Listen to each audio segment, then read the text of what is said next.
See you soon mami nga ang naging video or naging post ngayon ni Pilmar Alipayo, ang fiancé nga ni Andy Eigenman. Narito nga ang buong detalye, alamin natin ito.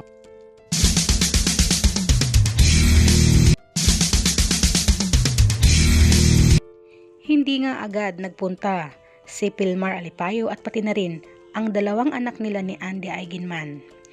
Dahil ito ay nanatili muna sila sa probinsya or sa Siargao nga.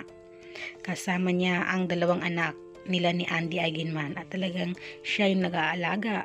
Pati na rin sa mga post nga or binahagi ni Pilmar ay makikita natin na nagpunta ng palengke ang mga bata.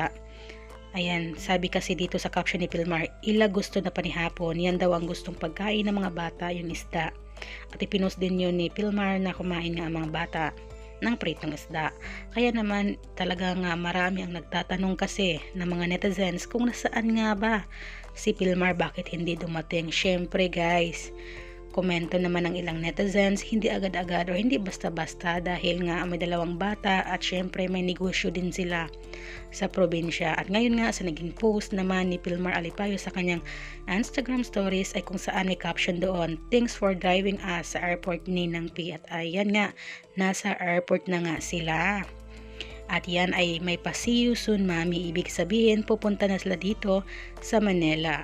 Kaya naman sa ilang post na ibinahagi nga nito ni Pilmar na pupuntahan na nila at ng dalawang bata si Andy Eigenman. At makikita excited na rin si Lilo at Kuwa na makita ang kanilang ina at syempre ang kaniyang ate. At dito nga ang pamilya rin ni Andy Eigenman dito sa Manila. Kaya nakakatuwa dahil sa ngayon ay sa wakas ay makarating na nga sila Pilmar at ang mga bata dito sa Manila at ang lamay nga ng kanilang lula na si Miss Jacqueline Jose.